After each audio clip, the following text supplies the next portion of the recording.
everyone, and welcome back to another edition of the Northern Countdown. I'm none other than your friendly neighborhood soda, joined as always by Ben Rayner and somebody whose internet connection is not working. I'm really sorry. I'm so sorry. I my internet. I was having it, my internet was down for like 3 days this week, and it seems to be up again. So I don't know. I don't know what's happening. I think the problem might be I keep clicking on. You think? Oh, yeah. So, well, I guess my internet is fine. But yeah, 3 days without internet. Somebody. Yeah. Anyways, how are you doing? I'm doing all right. It's finally having a weekend is nice. But as if you could tell by 50's performance, this is our top 5 list of people of non-actors in non-acting roles. Yeah. Oh wait, is that what we were doing? I think. No, I was legitimately referencing the fact that I had no internet for about half the week. Oh, that must have sucked. Yeah, there was something. They forgot to pay the electric bill or some shit like that, and they just cut off our internet for a few days before people started to notice and start complaining.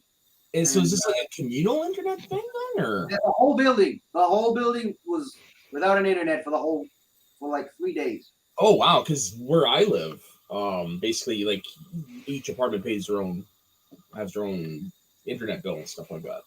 Well, we paid there's someone in the building. Right. So basically, you're all paying together. Yeah. Interesting. On the bright side, I decided to leave my house finally after being stuck up here for 2 weeks. I just decided to go to the movie theaters because I haven't been to the movies in a while. And guess what? They were playing E.T. for some reason. So I was like, yay! E.T. in the theater! Nice. E.T. Phantom, E.T. Phantom. Yeah, exactly.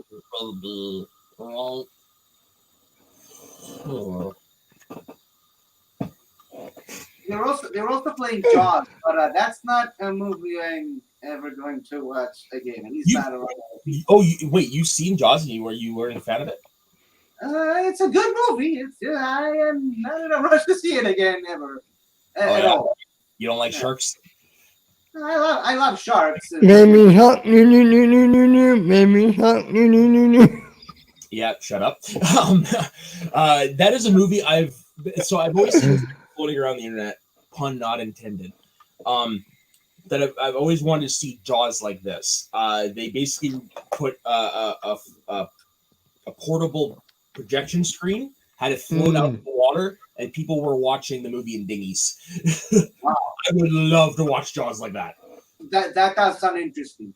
But yeah, the movie itself is not really that scary for about 98% of it, except for one scene that I can never see again or unsee again. Let me guess. It's the scene where Richard Dreyfuss slides down to the boat and Ben Hubbard's head pops out of the screen? Yes, that one. Thank you for putting it in my head again. Yeah, I love it because that scene was filmed way after the fact in the editor's pool. Well, it worked. Can I just say something? Jaws 1 is okay, but my favorite Jaws movie is Jaws 19. Yeah, low-hanging fruit joke.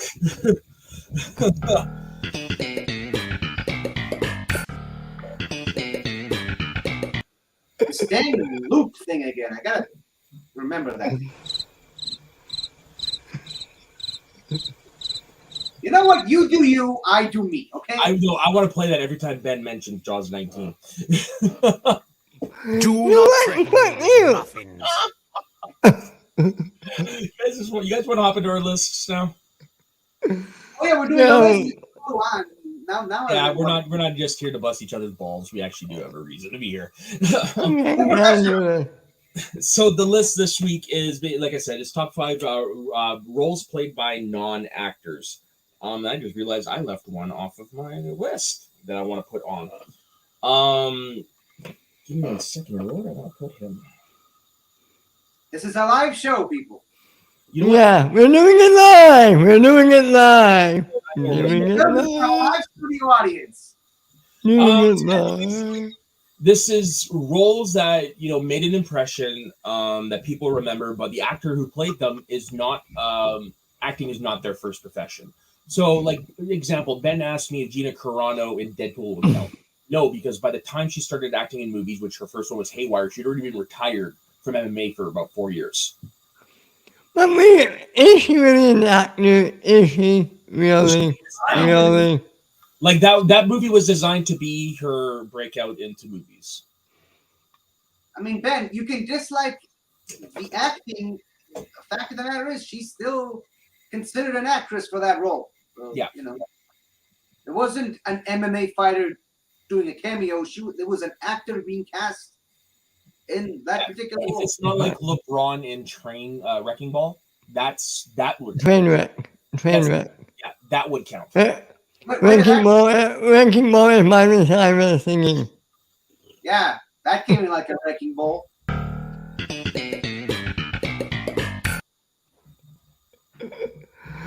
So anywho, You want to go, Soda? yeah, give me 1 second to order my list real quick here. We gave you several seconds, but So, Jesse, how are you doing? still sick. But yeah, it was not made better by the fact that I had no internet for a few days. You had what, sir? We literally just Oh, yes. Yeah, sorry. I'm ready. there might be something to lift my spirits up, and we might show up at some point during the show. What? Maybe. All right. So I'm going to start this off. This is the most recent pick on my list. It is Henry Golding in Crazy Rich Asians. He was working in the accounting department for the studio in overseas that was producing Crazy Rich Asians. That's how he got the role. Shut the fuck up, really? Wow. Yeah. I was about to ask, how is he not an actor? This was his first movie. This was his first role, and it was a great role. I mean, who here has seen Crazy Rich Asians? Not yet. I might recommend watching that. You might have some fun with it. It's basically. Well, to be fair, I am technically a crazy, not so rich Asian. Touche. I was waiting for the Seinfeld bit there. Well, I mean, if you do. Henry Golding in this is suave. He's charming. You believe that you can fall in love with him. And because of this, his very first movie that he'd never acted before prior, people were saying he'd make a great James Bond.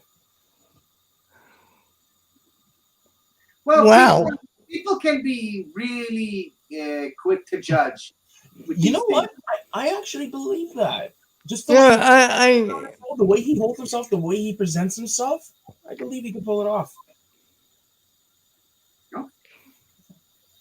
He was he the one who was also in Always Be My Baby or in Randall Park, who played he was the FBI agent in WandaVision and Henry Golding was Snake Eyes. That one, okay. Henry Golding was Snake Eyes. So yeah, that's my number 5. Is Henry Golding in Crazy Rich Asians because it's a great role, and I didn't know it was not an actor prior to this. So hey, kudos to him. Yeah, he can act so well. I can't believe he wasn't an actor. Very good. I love this movie, Crazy Rich Asians. It's a lot of fun. And Awkwafina, Asian Ellen. Oh, it's probably my favorite Awkwafina role. That's not Shang-Chi. What about Raya and The Last Dragon? I have to rewatch that. Okay. I never seen that. I watched it, and I don't know if it's just because of where I was. It just didn't hit me when I watched it, so I need to rewatch it. Okay. All right, 50. Your turn.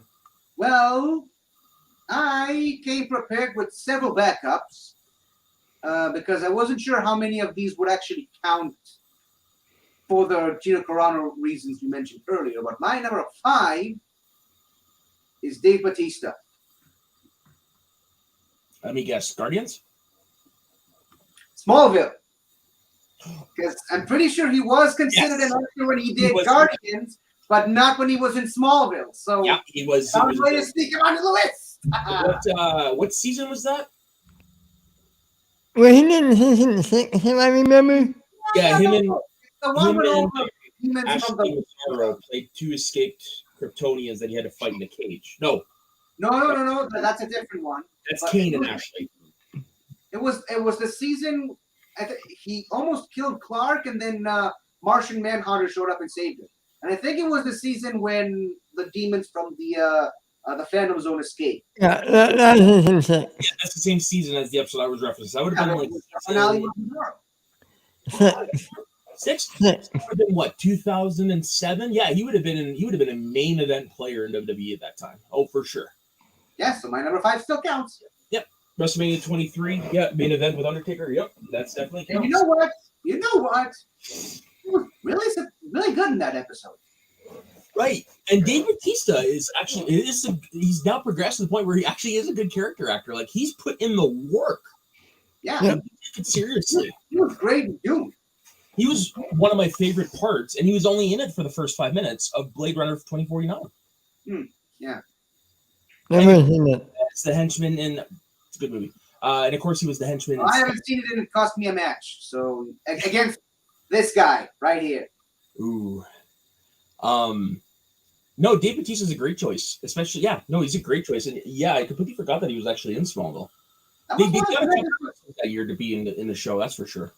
that was one of those episodes where it's like you can definitely tell that they had a transition from family friendly to a little bit more mature.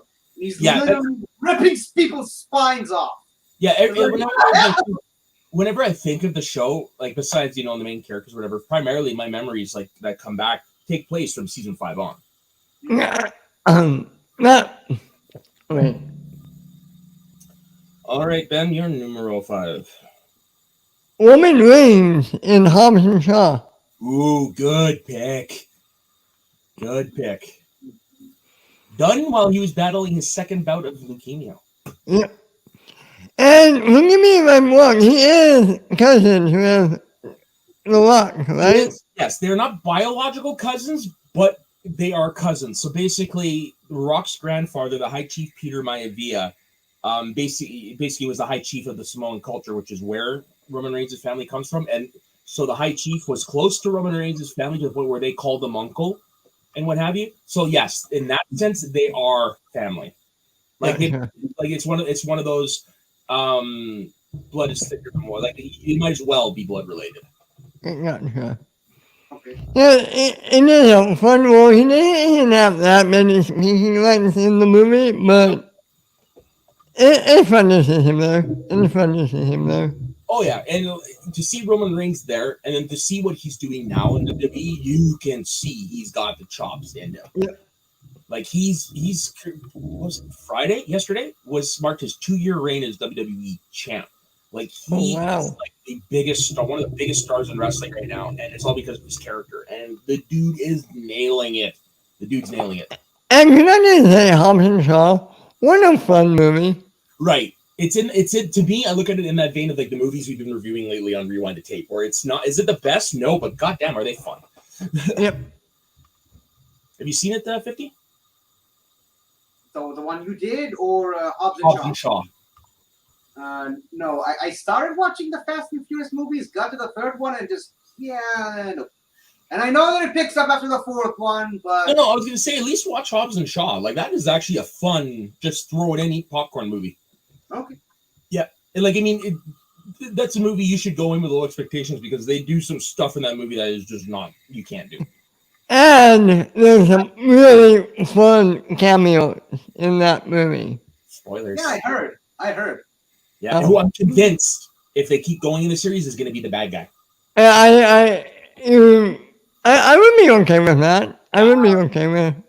In the Fast and Furious or in the Hobbs and Shaw? The Hobbs and Shaw stuff. Okay. I hope they continue, and I would want Keanu in the next one. Oh God, yeah.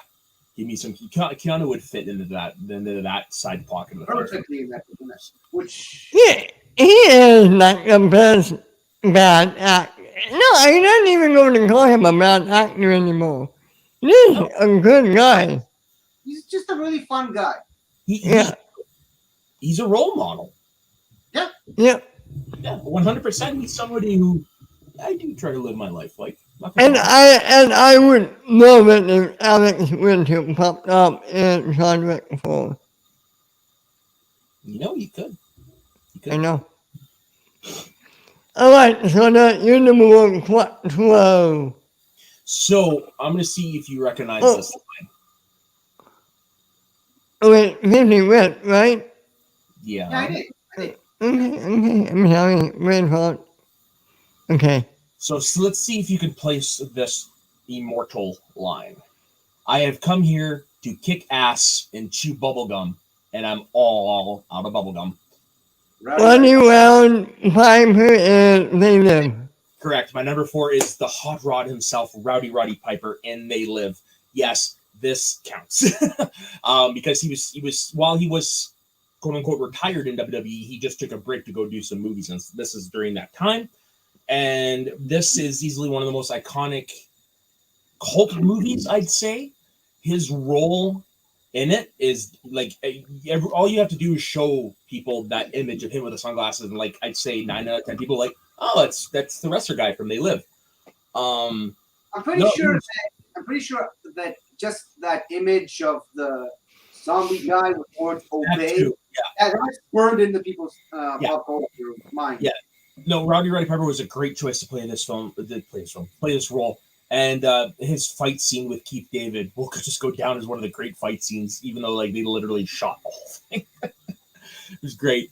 But yeah, that's my number 4 is Rowdy Roddy Piper in They Live, because I've only seen it twice, but damn it, it's probably his most iconic film role. It is his most iconic film role.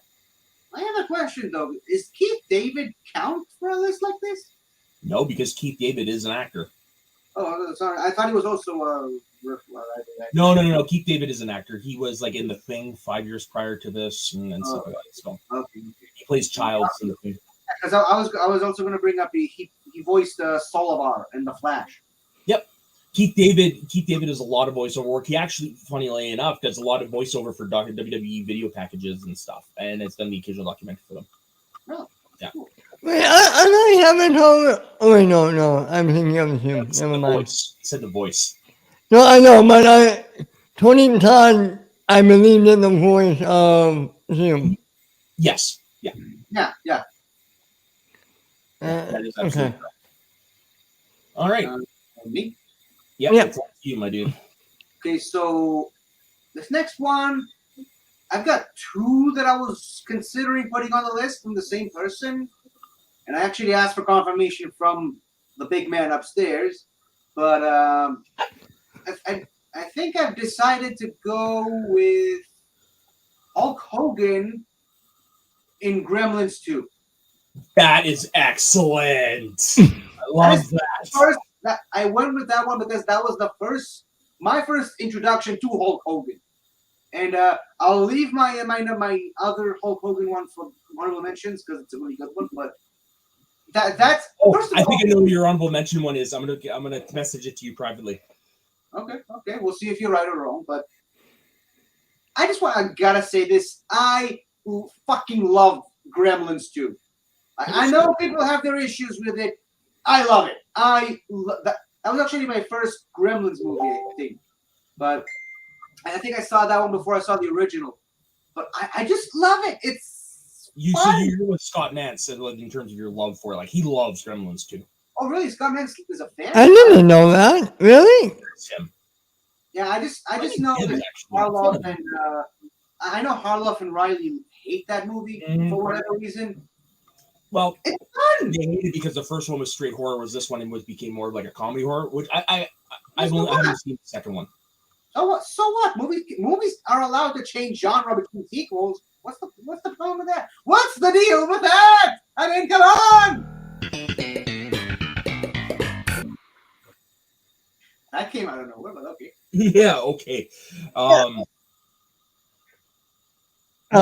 Great choice. Yeah, it's one of those. If I ever get the inkling, I will watch it. It's not one I'm not going to say no to, but it's not in a hurry to watch it. It took me a long time to see the first Gremlins. Maybe it will be on one of all this. Maybe. And we can invite 50 on. Yeah. I will say though, Mark Riley has been working for a while on a sort of prequel to it called Mogwai. Yes, I remember hearing him talk about that. Yeah. He's been talking about it for a while, and I heard parts of the script, and it sounds really good. I really hope it works out for him. Right. Oh. All right, Ben, you're number 3. No, my number 4. That's what I meant. Okay. Get this one deep cut. You're going to be impressed. The Psycho Twins on Family Matters. Oh? I don't have idea what you're talking about. Really, Matters this. No, the Psycho Twins, haven't they wrestling people? The Psych. Oh, sorry. Did you hold on? I heard the Cycle Twins from Family Matters. No, Psycho, like I'm going insane. Oh, yeah, that would definitely count. Yeah, I forget how it came up, but in the episode, Carl and Urkel ended up wrestling them in the ring. It was really funny. And obviously, one of these days, I really gotta sit down and watch Family Matters. It was one of those shows that I was a kid, and I'm like, I'm not watching this. It's in English. I don't understand what they're saying. So it was the Bushwhackers. So the Bushwhackers, for a little bit of history for you guys. So they are known mostly as a comedy act from WWE from the late 80s, early 90s, with a little bit of a brief run to the mid 90s. But if you're a wrestling fan, they were also known as the Sheepherders, one of the most violent tag teams to ever wrestle in wrestling history. Wherever they went, they left blood. do they count? Do they count? 100%. Yeah. So I've never seen the episode. There's a lot of Family Matters I haven't seen. So I was like, what are you talking about? And then I saw it's the Bushwhackers. Yeah. But I not even like that. The Bushwhackers, man, they would just randomly grab people's heads and like lick them. They would walk to the ring like this to the beat of their music. One of their finishers was known as a battering ram. They would get his partner in a headlock, and then they would like run to the opponent and hit him. They were a kids act. Yeah, okay, still count. They were over. They were big. Like they never won anything, but people loved them. They've been kind of like the Wireberries. In terms of popularity, yes. I will say in that sense, yes. Like personality-wise, not even close. But yes, they never won a lot, but people loved them regardless. Yeah. Okay, now your number 1 try. So I'm gonna sing a little bit here. Okay. I never meant to cause you any sorrow.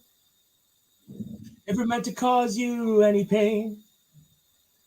I only wanted one time to see you laughing. I only want to see you laughing in the purple rain. Purple rain. Purple rain. It's Prince in Purple Rain. Okay. Prince, this was his first ever movie, and it produced one of the greatest soundtracks to ever hit the Purple Rain soundtrack. There is some problematic things in this movie, but it still holds up to a degree. Prince is memorizing for a non-actor. He's just got that. You could tell he was someone who's built to entertain, and this is Prince in all his glory. Did you ever? I don't know. Did you ever see the New Girl episode with him? Yes, I went back and actually watched that episode. I had to see it. Yeah. No, It was a good episode. It was a good episode. Prince may he rest in peace. Was an interesting cat. Rest in Prince. Oh, rest in power. Rest in Paisley Palace. No, Paisley Park. Sorry. He yeah, you could tell he was someone who belonged on the big screen, and this is the role. This is the role. This is basically his. It isn't to a degree his life story, and you couldn't have picked anyone better else for this role. Like Prince in Purple Rain, nobody could have done the kid Prince. Well, as long as you're not looking for fingerprints, that's okay. Animaniacs joke. Okay. I don't know why, but I think I'm not going to say this. I think I know you're number one. Me? Me or soda? Soda. Oh, you'll never guess my number one. Oh, You'll never guess it. All right. Okay. me? Yeah. So we're staying on the music side of things. This is another one I'm not sure it's going to count, but I'm going for it anyways. It's Kylie Minogue in Doctor Who. Yeah, yeah, I would count that. Well, she has done movie like she did do Street Fighter and stuff, but she's still not considered an actor first and foremost. Okay, cool. So that's my number 3. It's Why not. not? It's One of my favorite Christmas specials. me too. It's a great episode. She's not one of the most memorable characters from that era, but she has left an impression. And Oh, she's memorable to me. Like, I mean, this is the scene where she rescues the doctor and he grants her a wish and she lives up to the well, stars. that Oh, scene, again, thinking of the list of companions, especially in specials from that era, she's not ranked very highly on that list for me personally, but she's definitely memorable, and she did, like I said, she left an impression. no, totally fair. For that She was Astrid in Voyage of the Damned, the Titanic one. the Titanic Okay. episode was, the waitress. Gotcha. Okay. And since I know my mom is watching, the Banaka Falada episode. Yeah, that is Yes. the Banaka Falada. No, you knew she was only supposed to be there for one episode, but it still breaks your heart when she passes away. 'Cause Yeah. she would have been a fun companion for at least another episode or two. I would have loved to have seen that. And it was a great debut for another companion that sadly the actor is no longer with. Oh, Well, yes, Wilford Mott. Sorry, I was going like, who on the ship passed away? No, of course, the great Wilford Mott. played by Bernard Cribbins. Salute. Every time every time I talk about Wilford Mott now, I kind of feel compelled to salute because he earned it. He deserves it. He earned it, and thankfully for all of us, we'll see him We're once. talking about him right now. Thankfully for all of us, we'll see him once again in the 60th for the last time. Oh God! Try to contain yourselves, please. If it's possible, 50, you want to watch that together? And yeah, again, if it's possible. If we can figure it out, I wouldn't mind watching that with you. Yeah. All right. Anything else, 50? Nope. Just Doctor Who. Benjamin Button, your turn. Wonder Rousey in the Expendables 3. Oh, Ronda Rousey in Expendables 3. Yeah, that counts. What, I didn't think about it, but she's good in that movie. I'm a fan of Ronda Rousey. Like, I think Yeah, she's, me too. I like her. you let Ronda Rousey play Ronda Rousey. She's great. Yeah, I mean, Yeah, and finally she's who doing is- that in wrestling. I'm sorry? I said, finally, they're doing that with her in wrestling. Yeah, yeah, I like her in this movie. She was Black Spot in an okay movie. You know who's underrated in that movie? Mel Gibson as the villain. Dude, Mel Gibson's the best part of that movie. He is great at playing an unhinged villain because he is slightly unhinged in real life. Yeah, we don't need to talk about that. Yeah, all you have to do is watch that South Park episode and you'll see. Mm. I'm kidding. I love that episode, The Passion of the Jew. It's just too fun. Ugh. Cartman in that episode. Oh my god. Yep. Oh dear God, Cartman, one of the best characters ever created. Yeah. Oh, it's the dog. I'm like, is he putting on pants? Hi, Toy. Toy. I'm actually one of the dogs I'm house sitting. Kind of looks like Toy. Actually, her name is Maeve. Very hyper, and it likes to pee in the house. Like it's when she gets excited, like a little bit of pee comes out, and you're like, come on. So don't get her excited. She's just. I think her hyper level just permanently switched on. So does this one. How old is Toy? 3 years almost.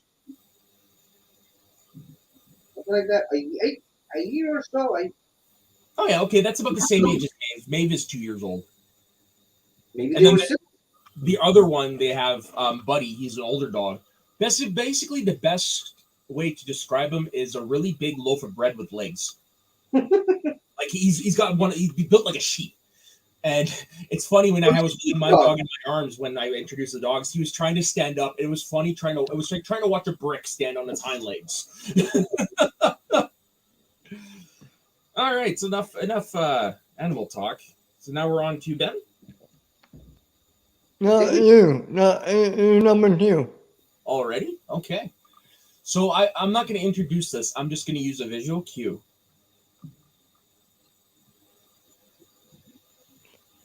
McLovin.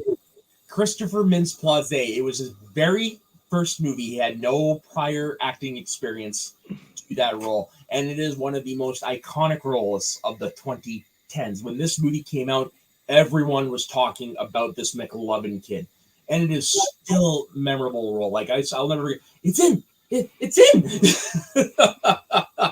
I gotta ask though, was he doing something else other than acting before he was? I think he was in school. Like he never. I think he was out of school or something like that. I think because my mind was going in the direction of they have to be non-actors. Okay, well, here's the thing. When auditioning for the role of Fogel in his film debut, he had no professional headshots and took one with his camera phone because he was 17 and still a minor. His mom was required on the set. Basically, this was just his first. He was just going on it on a whim. Wasn't prepared. But he didn't study to be an actor. Exactly. He's not. Yeah. He had no act. The point of this role, this list was people who are either not known as for actors, like basically athletes or something like that, or people who had no prior acting experience to the role. Okay. And yeah, like I said, McLovin just fits in that because I mean, like, it's been what 15 years since that movie came out. Yeah, 2008. 2008. Everyone still knows who McLovin is. That's in our for forever, and it's because of his performance. That movie is so funny. I haven't watched it in a bit, but goddamn! Oh, I saw them in theaters, and I felt so bad I had to go to church afterwards. It was really weird. Yeah, I don't know. It was weird. I never had. Only other time I've had that feeling. Passion of the Christ. That guilt of the Catholic in me. All right, 50. Your turn. So my number 2 might get punted actually.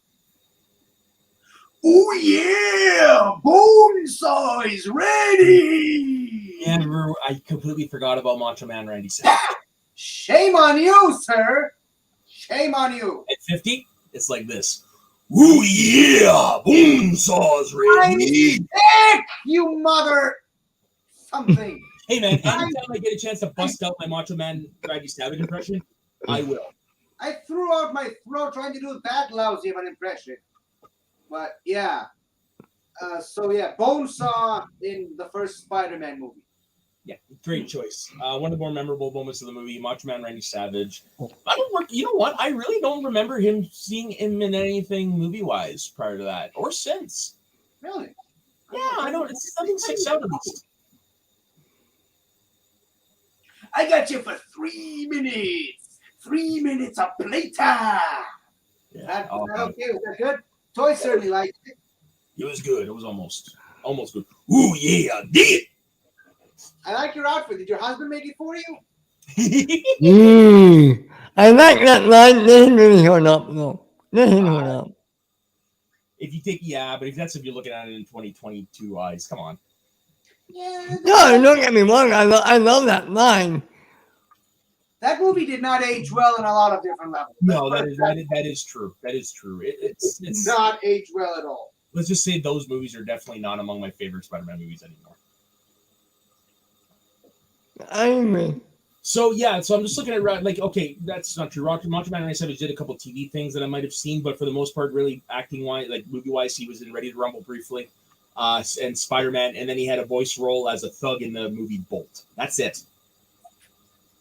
Bolt? Wow. Yeah. I watched the movie now. I like that movie. I haven't seen it since it came out on DVD, if I'm being honest. I just remember loving the hamster. Yeah. I just love the concept. Oh, I don't remember. I probably should sit down and rewatch it. It's been a long time. There's Ben. Your turn. Hulk Hogan is a woman commando. I love all the wrestling talk on this. This is making me happy. You're so giddy. 50, how you get with Doctor Who is how I get with wrestling. I understand that. That's Yeah. why I love the happiness on your face. I remember renting this movie like it was nothing when I was a kid because I was a huge Hulkamaniac. I like a famous line. I was frozen today. Said by Christopher Lloyd. Yeah, Shelley Duvall is the wife.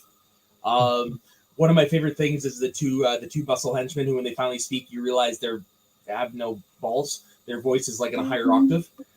And fun fact, another professional wrestler is in that movie. This is before he debuted in November of 1990 at Survivor Series as The Undertaker. The Undertaker has a role as one of the thugs of this movie pre-WWE. Oh shit! That's cool. Yeah, this came out summer. He debuted with the company that November. Cool. Is he 50? Doctor Who? WWE. Same mindset here. Both have W in the name. Pretty much.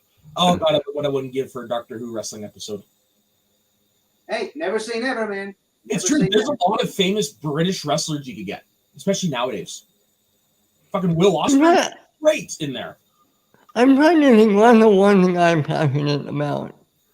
Probably Lost, if I had to pick one thing. Not Back to the Future? No, I actually say Smallville. I think I see you. I find you talk about Smallville the most. Right. At least that's just what it appears to me. All right. Well, obviously, Lion King and Doctor Who. Yeah. Honorable mentions, my man. You first. Yeah, that's So, fine. Didn't you just? Yeah, you just disagreed. That was number two. So mine are Sharpton Copley in District 9. He's not a.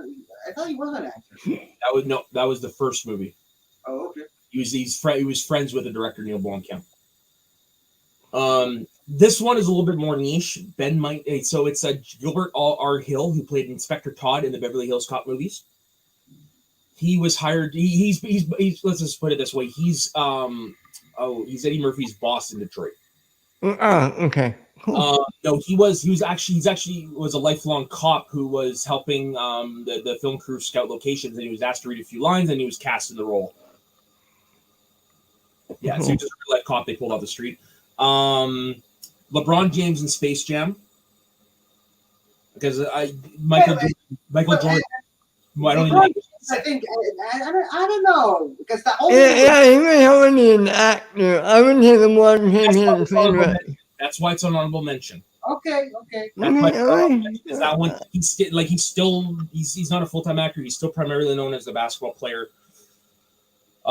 Because if we don't use it for that, we can't use it for Sir Ruben Commando and stuff like that. Like it's the same thing. Okay, that's fine. But that's why, like I said, that's why it's on my honorable mentions. And then, my other one is it's kind of a cheat, which is why it's on here. It's the Beatles and A Hard Day's Night. Right. Okay. So me. Okay, so my other Hulk Hogan one was him in Muppets from Space. I was right. Yes, I sent you a gift that you didn't see.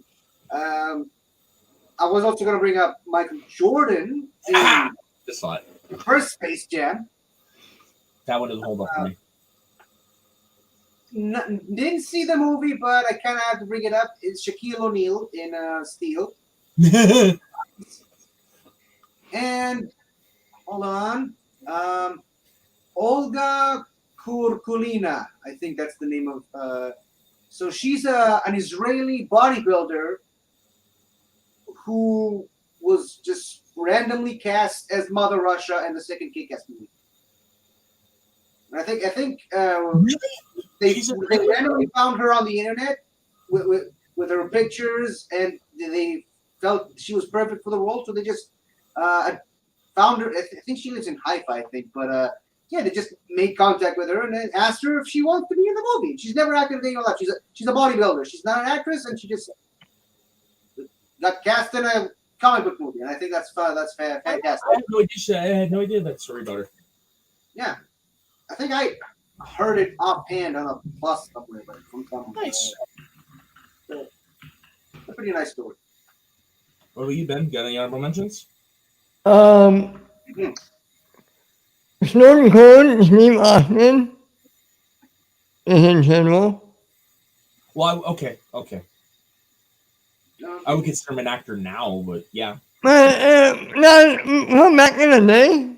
Well, no, I mean, like, because he can't wrestle, he does more acting. He does more acting now. But yeah, back in the day, I would. Yeah, for sure.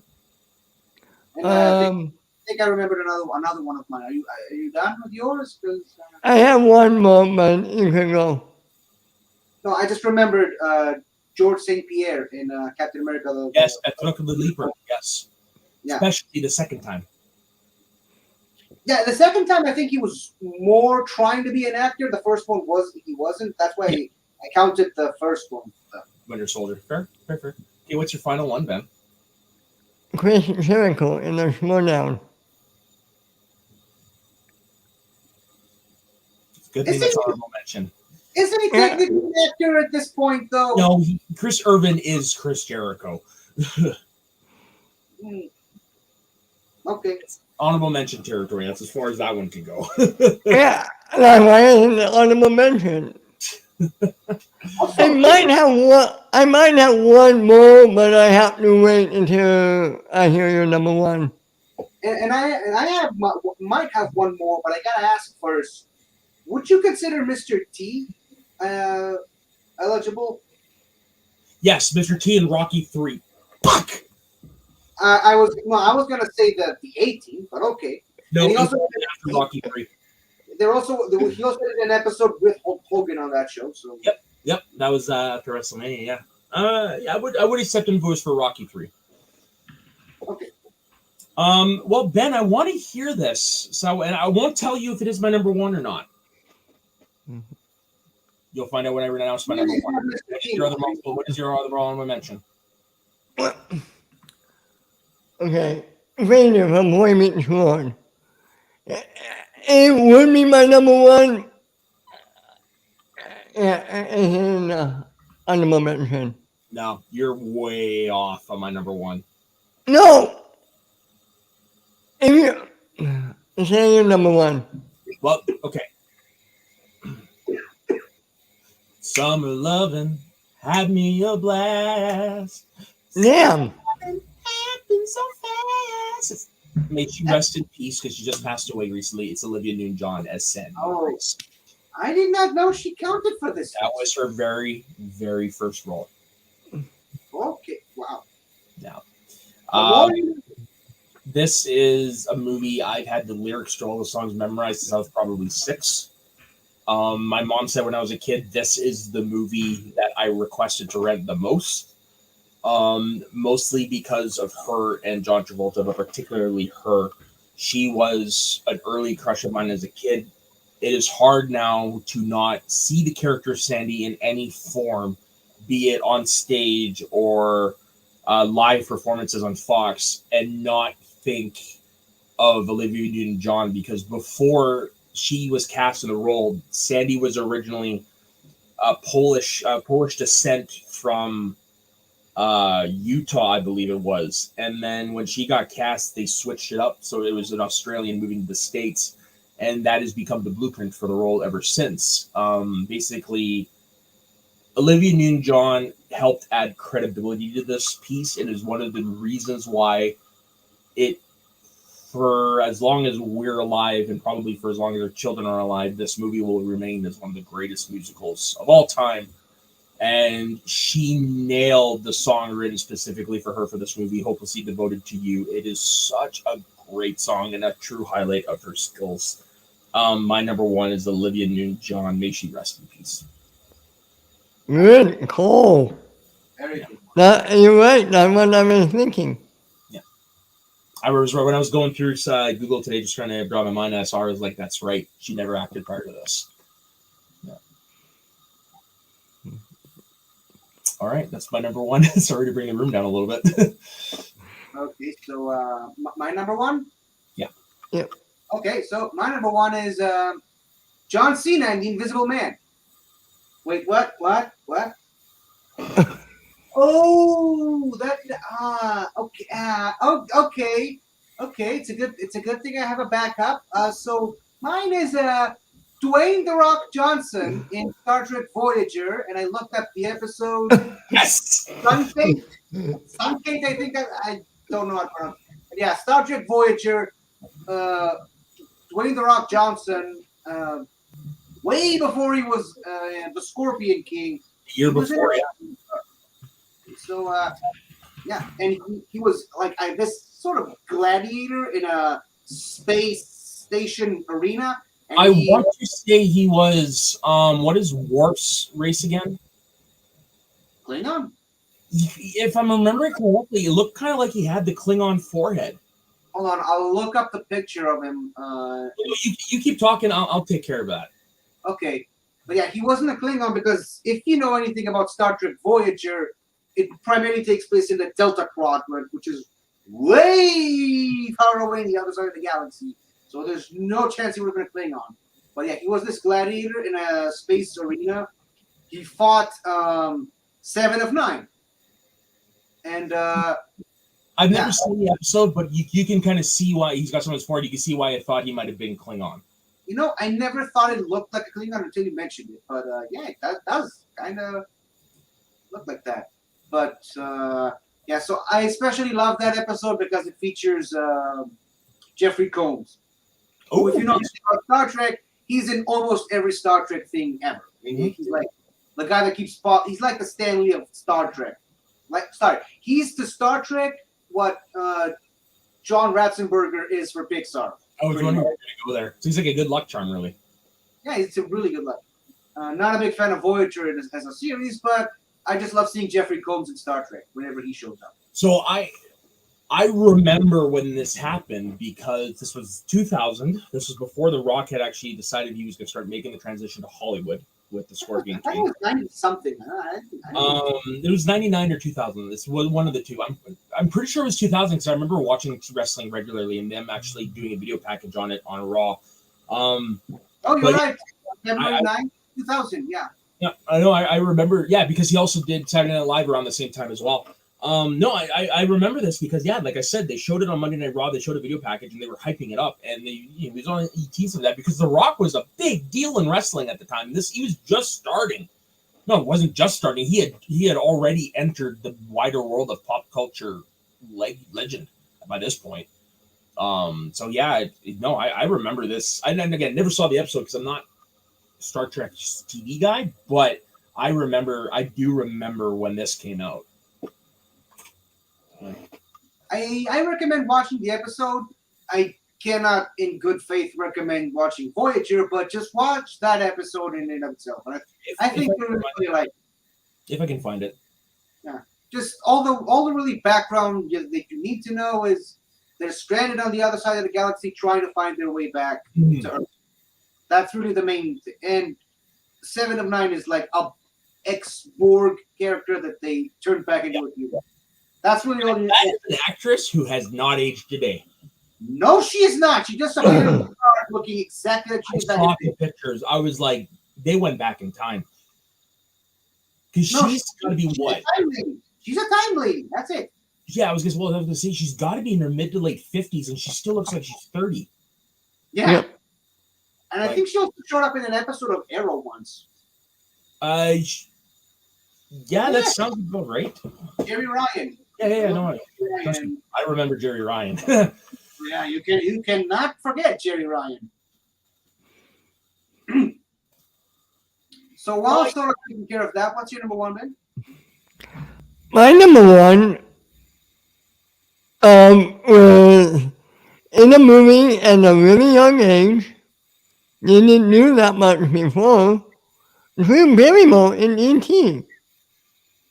I just saw that movie. Yeah, I guess you could. Yeah, I guess it does count. Yeah, it does. Yeah, it does. It does. Yeah. It's I mean, it's hard to remember because Drew Barrymore was born into movies. Yeah. You would think that she started doing I mean, even though you say her or Harrison Ford in American Graffiti. Yeah, he was a part-time actor by that point. He was Yeah, a part-time actor. Oh, Luke Perry in 90210. No. Well, I was gonna say there's a funny story I heard. I can't remember who's the source of the story, but I just recently reread it, and it was somebody famous because, like I said, Harrison Ford used to was a carpenter before Star Wars. Yeah. He did a lot of the carpentry work on Star Wars, right. But I remember it's a famous person. They're in the theater and they're watching Star Wars, and when Harrison Ford came on the screen, they're like, "Shit, that's my pot dealer." What?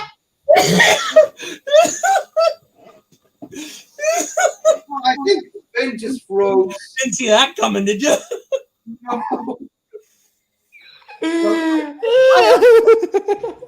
I also had a funny story, but it pales in comparison. I'll never forget that shit. That's my pot dealer. Oh. Indiana Jones and the Raiders of the Lost Bong. Okay. Okay. I want to hear that movie. Can Oh, I- yeah. What? You want to see Raiders of the Lost Bong? Yeah, I want to hear it. Well, you know what? They could, because at this point he is old enough to probably need medicinal marijuana. So, I didn't even go here. and you know what? If it's going to be in the 50s, you can make it the Reefer Madness. Can I at least tell my funny story, even though Of course. it's nowhere near as good as yours? So I'm the only guy here that probably watched Johnny Bravo, right? I've seen some. I've seen enough episodes to be familiar with it. Okay, so there's this one episode where Luke Perry shows up, playing himself, Yeah, I remember this episode. and he's hiding from a bunch of fans. And as soon as Johnny Bravo looks at him, he's like, "Hey, you're Fidel Castro!" And he's like, "No, dude, Luke Perry." Right? What did I say? Like, how do you confuse Luke Perry and Fidel Castro? Johnny Bravo is so dumb but so lovable. Yeah, and that's the dumbness is what sells the character. Yeah. Fidel Castro will be. Oh, I love how he's like pretends he's this big ladies man hunk, and he still lives with his old elderly mother. Yeah, and the only woman who loves him. Oh, yeah. Drew Barrymore, that's my number one. Yeah, that's interesting. I completely forgot that. Yeah, like I said, because she is Hollywood royalty, right back up to her fucking great aunt and uncles. Yeah. Lionel Barrymore, Ethel Barrymore, John Barrymore, like those are legends of the silver screen, and those are her descendants. So it's like, yeah, I sometimes forget that E.T. was her first role, and she's so good in it. I love her as Gertie. Yeah. Yeah, me too. Talk now. We can talk now. Yeah, it's a. Not stupid, When she first sees E.T. and she screams and he screams and his neck gets higher. That's a movie that His neck getting longer. I've had an interesting relationship with that movie. So the very first time I saw that movie, I ended up watching the special edition they released for the 20th anniversary, Okay. where they replaced the guns with the walkie-talkies, and they included some takes of Elliot that made me want to punch him for about 20 years. Because he has this like weird, like excited exclamation laugh in that movie that just drives me fucking bonkers. And then I rewatched it not long ago for something else, and I ended up watching the original version because I have the DVD set with both, and I actually like the original version. Can't stand the special edition because the original version has none of the stuff I hate. Oh, nice. Yeah, the Yeah. one they used in the theater I just watched was the original version. Good. Okay, Nobody, it's like one of those nobody talks about the special edition. trivia question for you. What legacy sequel came out a few years ago? Henry Thomas had a cameo in.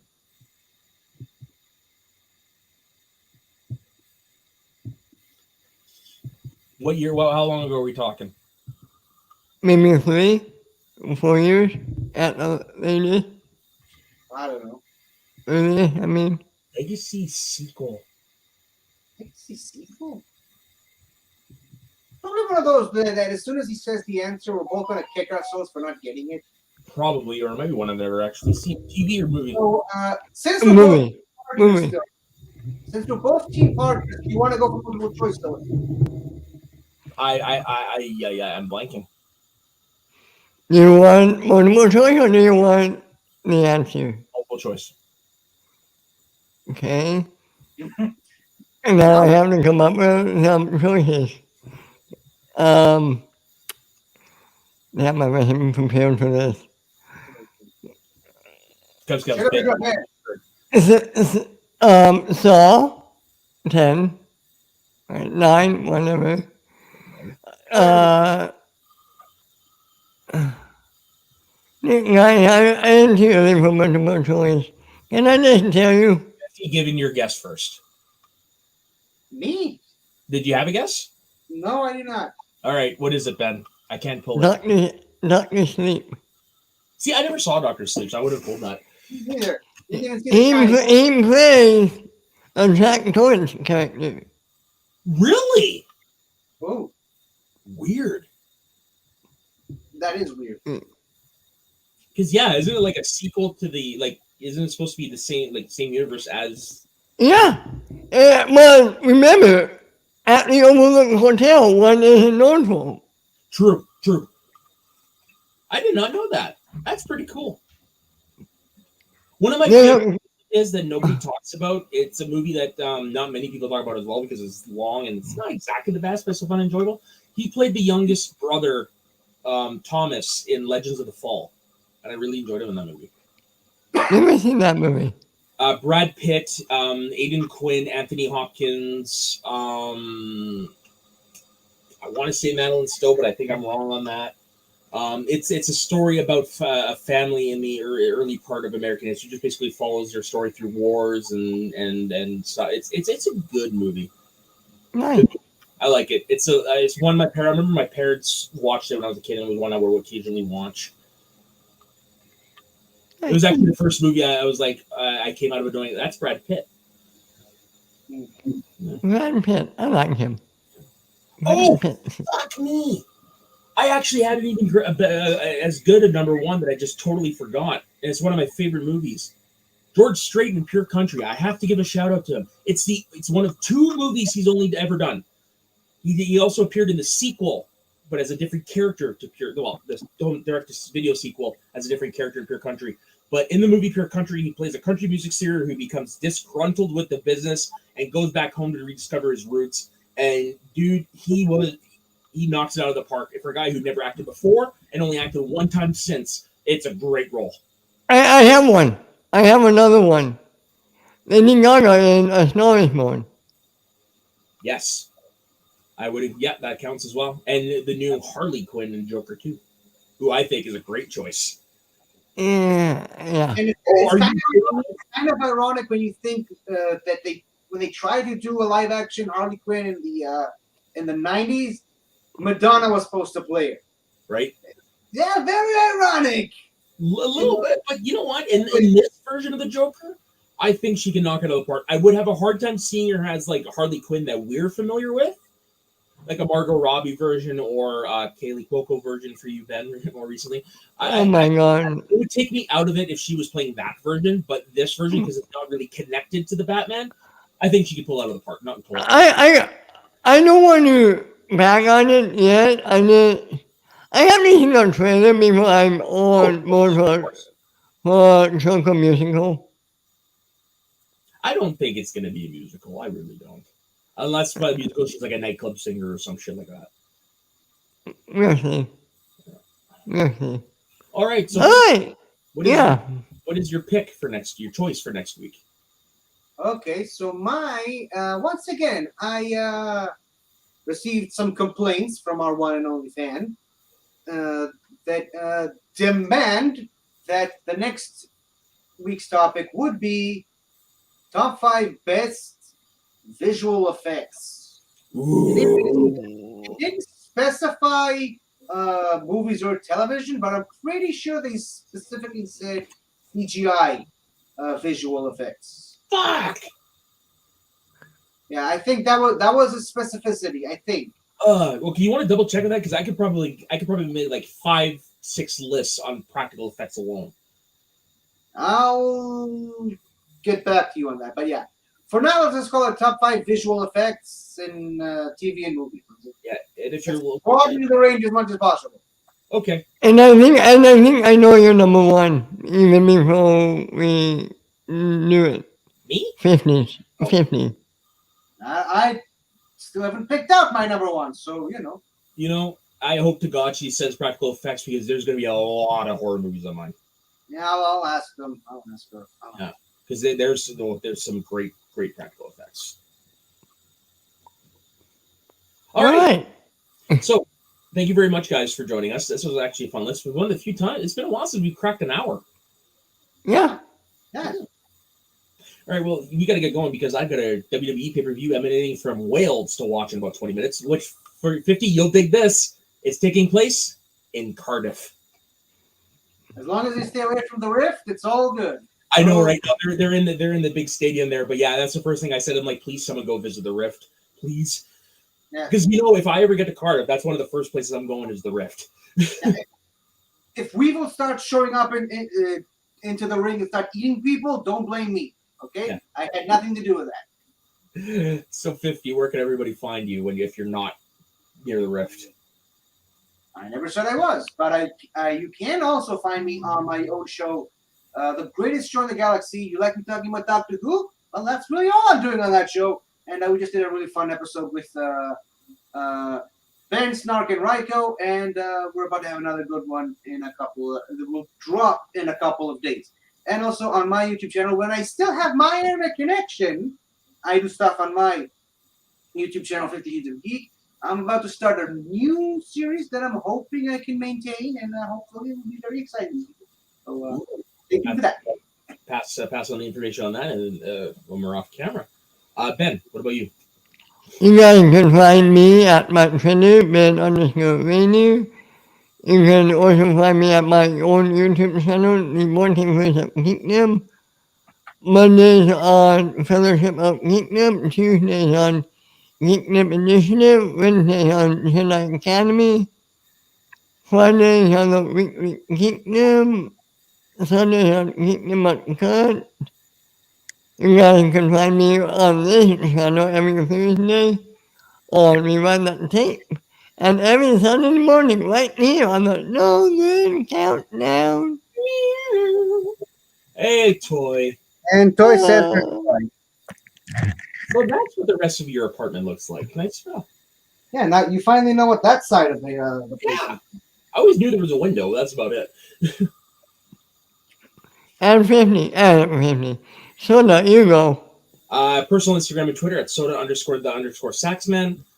You can find me on the shows that these two gentlemen have mentioned here. You can also find me later this afternoon after WWE Clash at the Castle, giving my review of the show over on the Let's Get Ready Network on Books of Wrestling at 2:30 Pacific. So on behalf of myself, Ben, and 50, thank you very much. I'm going to go plant my ass in front of the TV and watch a lot of wrestling this weekend. So I will see you guys next week on the Northern Countdown.